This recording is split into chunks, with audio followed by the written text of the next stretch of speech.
Hi, it's Dennis Daly. There have been a lot of really interesting people who worked in network television on game shows.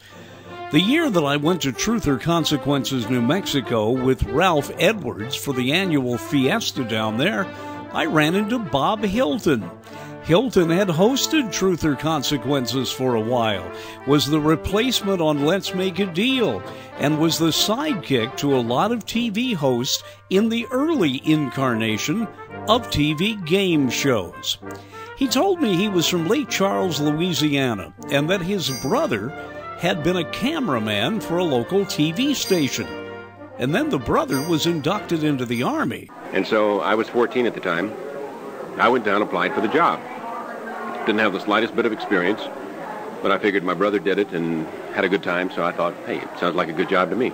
Didn't know the first thing about it.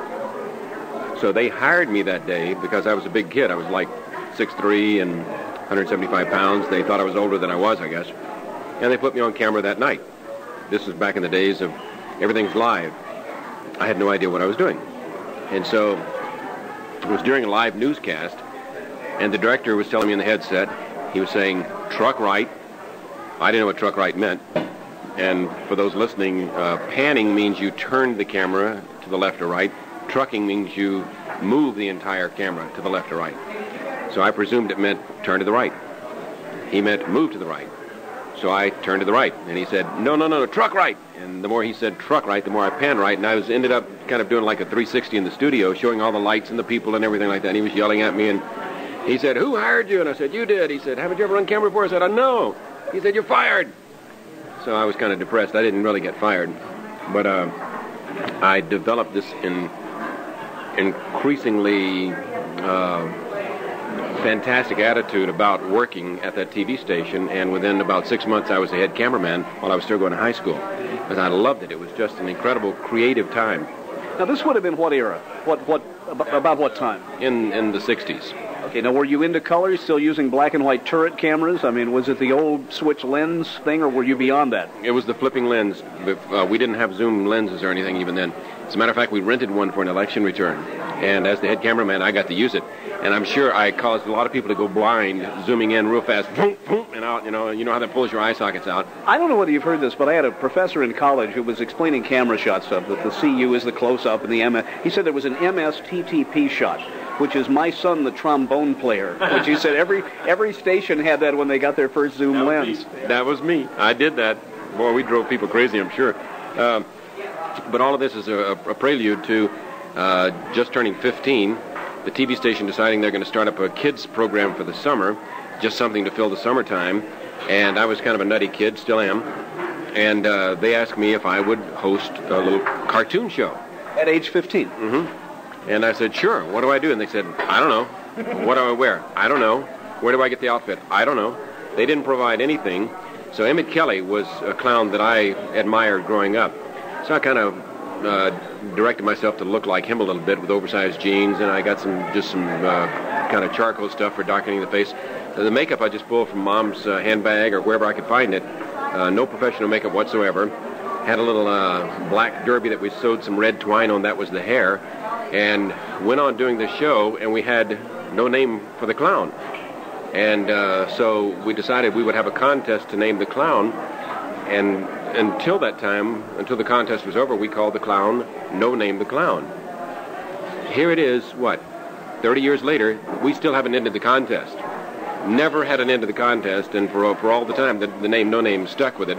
And today I'll still run into kids who went to high school with it, hey, No Name, how you doing? Came up with a voice to use, kind of like an old man talking like that. And people thought that it was an old man that was doing the bit. So I kind of had a secret identity. In school, I was the drum major of the school, the president of the drama society. I was the president of my senior class, and on and on and on, plus working full-time as a cameraman and doing this cartoon show all through high school. And now, how do I tell my kids now that they can't work while they're in school, right? Yeah. So that was my first start, a TV show. Well, now, one of the things that amazes me, and I want to ask about it, is I first really became in awe of Ralph Edwards watching This Is Your Life as a kid. And even then I knew I wanted to go into broadcasting, and I guess something about me said, hey, watch this guy, because he has to manage time so well. that you see that, particularly when the show was live, that had so many things had to be accomplished in such a regimented amount of time. A certain effect had to happen. You couldn't run out of time. You couldn't finish early. It's like the old days of radio drama where they used to have to pace the acting, to make sure it came out on time. You, last night, had to play to the audience doing the Truth or Consequences skit, accomplish what was happening, move things along. I know it may be an indefinable art, but isn't it kind of scary to get up there and realize that you have a finite little box in which to make things happen, and the onus is really on you in that? Not in the least. It's the most exciting time. It's exhilarating.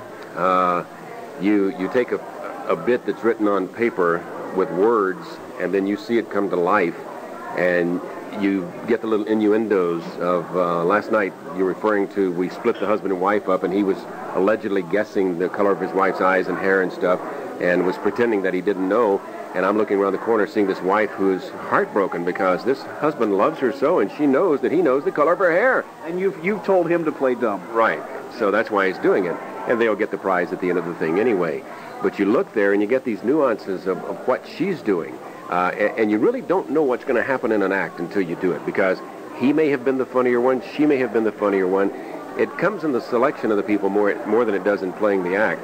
And for some reason, this is, I guess, a talent that God's given me, is when I'm out there on the floor looking for contestants and talking to people, it's really something I have never yet, knock on whatever, Formica, that I've never failed getting the right couple for the right act. It's just this, I don't know, intuitive nature of something, of talking to somebody and knowing what you're looking for and how they'll fit into doing this thing. And then it all, on the stage, it just flows together.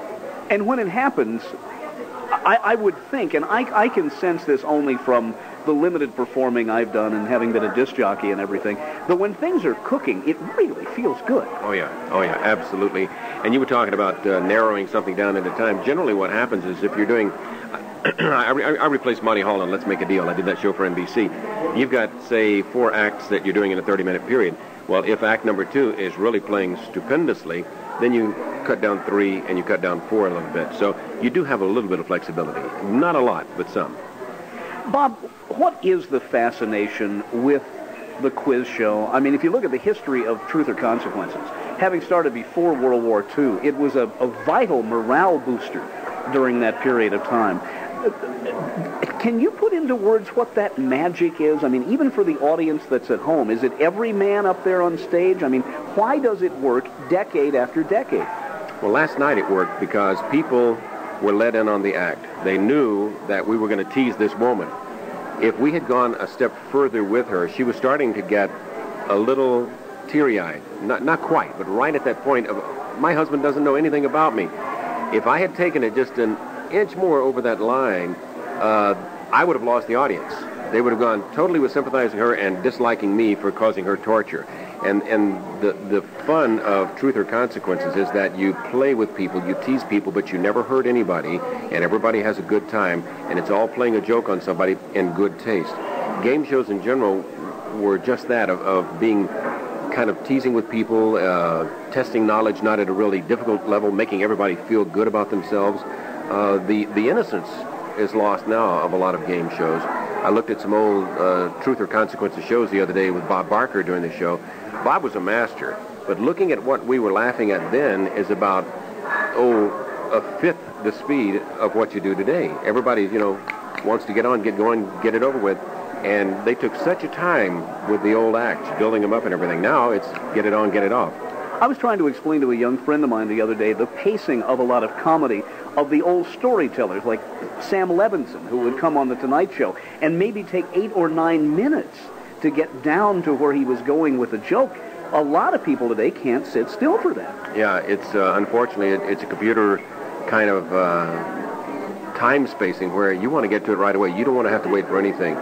My kids now doing reports, if they don't have Encarta to look it up, man, go to the encyclopedia. Dad, what are you talking about? And that's how we are now. Today, everybody wants to get it done, get it quick, and get on to something else. Bob Hilton, who at one time or other was just about everywhere on television, a full-time host with Truth or Consequences and Let's Make a Deal, and involved in 15 other television game shows. Bob Hilton, I met him at Truth or Consequences, New Mexico.